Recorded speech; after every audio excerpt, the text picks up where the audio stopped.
Wow, guys, it is finally here. Halo 4 is here. It's a game that I've been looking forward to coming out since the end of Halo 3, watching the end of that, seeing all the end cinematics. Like, okay, there has to be a sequel. They can't just leave it off. And when Bungie left and said, no more Halo, my heart was almost broken. But don't worry, 343 is here to rescue us, hopefully. I've heard a lot of really good things about this game. And if you guys are here to see the gameplay, why don't you skip on over to Part 2. Part 2 is where we're going to actually start up the gameplay and all that kind of stuff.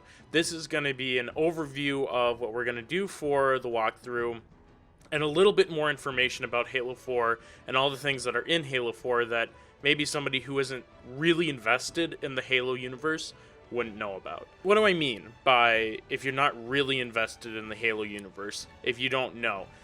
So Halo 4 is going to be featuring some new enemies. In essence, it is the Forerunners. The Forerunners are a really old race. The only people who are before the Forerunners, the only race before that that is known in the Halo universe is the Precursors. And those guys are really freaking old. But they formed the Forerunners, and they are the race that built the Halo rings. So in Halo 1, 2, and 3, it features those rings, halos, that are super weapons in order to fight off. They didn't know it was going to be the Flood when they started to build them, but to fight off like a really powerful enemy. And so they built those, and they ended up, it was really successful because, and I guess in a way, right? They built the rings, the Flood came into existence, started spreading, and the only way that the Forerunners could get away with it was activating all of the Halo rings. And what the Halo rings did is they wiped out any kind of life, any kind of way that the Flood could spread. And that included themselves, and they saved a little bit of themselves in the Ark with a couple other races. So a lot of you are probably yelling at me right now like, oh my god, Dewey, no, it's not the Forerunners, it's the Prometheans. That's what everyone's been saying. That is going to be the main enemy. It is like a subtype of the Forerunners. There's a bunch of different kinds of Forerunners. Like, they divided themselves into different classes in their society. You have the Builders, which were probably like the biggest and most important, wealthy of the Forerunners, and then you had the Miners. And the Miners, so the Builders were the people that built everything, right? They were responsible for creating and designing stuff like the Halos, and the Arks and that kind of stuff. The Miners are the people that provide them with all the materials, so obviously they're pretty important. Then you had the Life Workers, and they focused on life. It's kind of self-explanatory in their name, but biology, medicine, that kind of stuff. And they were really respected. They were probably the most respected. And under the Life Workers were Life Shapers. And those guys were like, if you see a Life Shaper walking around, it's probably the most rare in the community to see one of those. And then they're also easily the most respected out there. So a lot of times these were only machines too, because they were the only ones able to reach that status basically through selflessness and just going to the target that they needed to perform. You also had the Huragox. I'm probably pronouncing that wrong, and I'm sorry I butcher names, that kind of stuff. They're kind of like the engineers. They're machines. They're pretty much just machines. And they survived the Halo because they were machines. When they set off the Halo rings, they didn't die because they weren't biological lives. And then finally you have the Warrior Servants, and these guys were like the strong arm of the Forerunners, the Forerunners. They were the military part of them. So these are the Prometheans.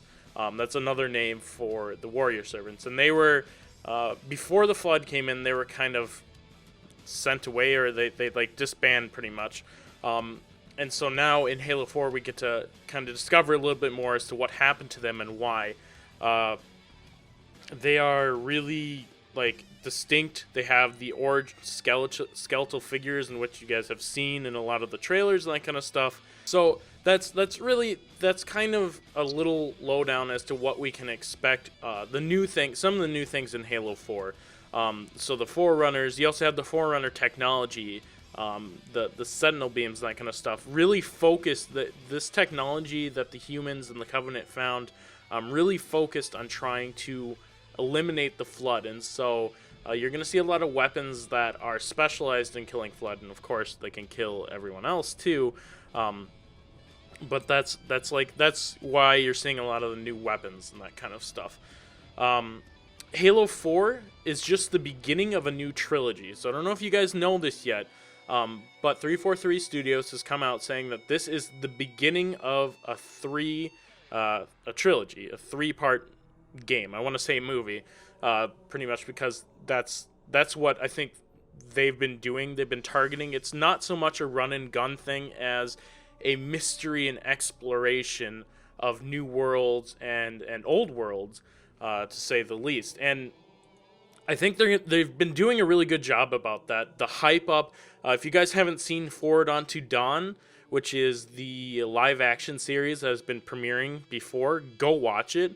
I actually, honestly, when it first announced, I was like, whatever, this is just going to be some stupid thing that I want to watch. And I watched the first episode, I was like, okay, that's pretty good. And then they just keep on getting better after that. So I really suggest you guys go watch that. It also kind of tells you a little bit as to what was been going on before Halo 4, because it's set 20 years before the events in Halo 4. So we don't really know much about what the plot's going to be beyond Halo 4, onto 5 and 6.